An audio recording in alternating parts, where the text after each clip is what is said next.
আসসালামু আলাইকুম রহমতুল্লাহ। বিশ্বচোখ চ্যানেলে সবাইকে স্বাগতম। আজকের শিরোনাম, ইরান কেন আমেরিকার শেষ হুঁশিয়ারি উপেক্ষা করল। প্রিয় দর্শক, পৃথিবীর সবচেয়ে শক্তিশালী সামরিক শক্তি যখন একটি দেশকে একের পর এক আলটিমেটাম দিতে থাকে, আর সেই দেশটি যদি না কেঁপে নীরবতা ও অবজ্ঞায় সব আলটিমেটাম প্রত্যাখ্যান করে, তাহলে এর সঠিক অর্থ কী? আজকের এই বিশেষ প্রতিবেদনে আমরা সেই গভীর সত্য উদ্ঘাটন করব, যা পাশ্চাত্যের মূলধারার গণমাধ্যম আপনাদের দেখাতে চাইবে না। প্রিয় দর্শক, 2026 সালের 21শে এপ্রিল ডোনাল্ড ট্রাম্প আবারও ক্যামেরার সামনে দাঁড়িয়ে চূড়ান্ত সতর্কবার্তা দিয়েছিলেন। ইসলামিক রিপাবলিক অফ ইরানকে ইসলামাবাদের আলোচনা আসতে না চাইলে অনিবার্য সাময়িক পরিণতির হুমকি। ইরানের জবাব কোনো আতঙ্ক নয়, কোনো গোপন বার্তা নয়, বরং এক গভীর সংযত নীরবতা।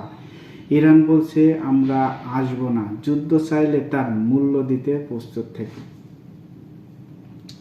প্রিয় দর্শক, আসুন আমরা একটি গুরুত্বপূর্ণ তথ্য জেনে আসি।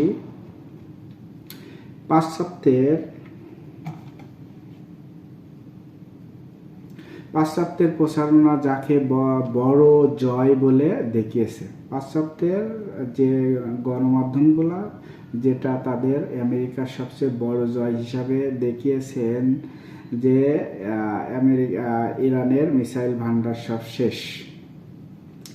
সেই 40 দিনের যুদ্ধে ইরান তার ক্ষেপণাস্ত্র ভান্ডারের মাত্র 15% ব্যবহার করেছিল।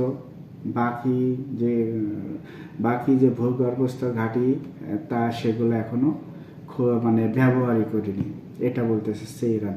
যুদ্ধবিরতি হয়েছিল, ইরান তা মেনে নিয়েছিল, অথচ আমেরিকা তার প্রতিশ্রুতি ভঙ্গ করে ইরানের বাণিজ্যিক জাহাজ জব্দ করতে শুরু করে, নৌ অবরোধ শুরু করে, পারস্য উপসাগরে ইরানের পণ্যবাহী জাহাজ আটকানো হয়। কূটনৈতিকের নামে প্রতারণা। এখন ওয়াশিংটন বলছে, ইসলামাবাদে আসো আবার আলোচনা করি।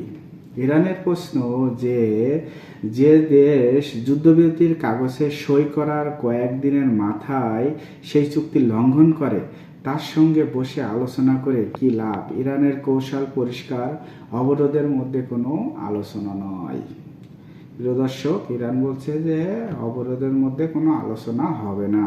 প্রিয় দর্শক, এদিকে ডোনাল্ড ট্রাম্প বলেন তিনি ইরানকে পাথরের যুগে ফিরিয়ে দেবেন, ইরানি সভ্যতাকে নিশ্চিহ্ন করে দিবেন।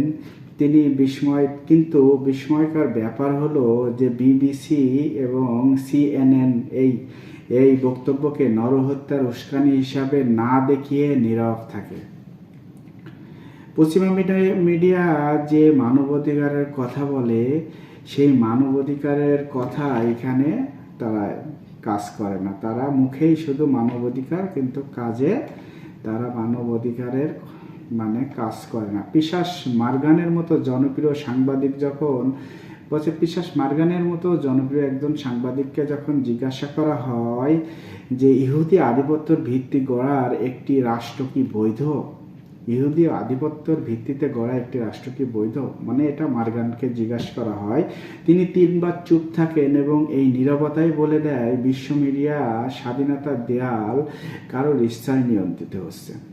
এই বিশ্ব মিডিয়ার যে স্বাধীনতার একটা দেয়াল, এটা কারোর কথাই নিয়ন্ত্রিত হচ্ছে। প্রিয় দর্শক, আমেরিকা তার শক্তি বাড়াচ্ছে। সংযুক্ত আরব আমিরাত এখন গোপনে চীনা মুদ্রায় লেনদেন করতে যাচ্ছে। একটা সূত্রে বলা হচ্ছে যে আমেরিকা তার শক্তি বাড়াইছে এবং সংযুক্ত আরব আমিরাত চীনের সাথে গোপনে চীনা মুদ্রায় লেনদেন করতে চাচ্ছে। ইরান যুদ্ধে জিততে চায় না। কি প্রিয় দর্শক, বলছে ইরান যুদ্ধে জিততে চায় না, কিন্তু ইরান কি চায়? ইরান চায় শেষ যুদ্ধটাই হোক। ইরান যুদ্ধ জিততে চায় না, কিন্তু ইরান চাচ্ছে যে শেষ যুদ্ধটা হোক, এমনভাবে যাতে আগামী 100 বছর কেউ ইরানের ভূখণ্ডে আক্রমণের কথা ভাবতেও না পারে। 100 বছর ইরানের দিকে তাকিয়ে কেউ কথা বলতে না পারে, এর কথা বলছে। ইরানের এই উচ্চকণ্ঠ নীরবতা মানেই দুর্বলতা নয়, বরং এটি একটি সাম্রাজ্যের বুকে চরম দৃঢ়তার নাম। পশ্চিমা গণমাধ্যমে যতই মিথ্যা বলুক না কেন, পারস্য উপসাগরের সার্বভৌমত্ব আর অস্ত্রের দৌড়ে বিন্দুমাত্র পিছিয়ে নাই ইরান। অস্ত্রের দৌড়ে বিন্দুমাত্র পিছিয়ে নাই ইরান। এই প্রতিবেদন সত্যিকারের নিরপেক্ষ ও তথ্যভিত্তিক যদি মনে করেন তাহলে অবশ্যই আমাদের চ্যানেলে থাকুন, বিশ্বাস চ্যানেলে থাকুন। ধন্যবাদ। আল্লাহ হাফেজ।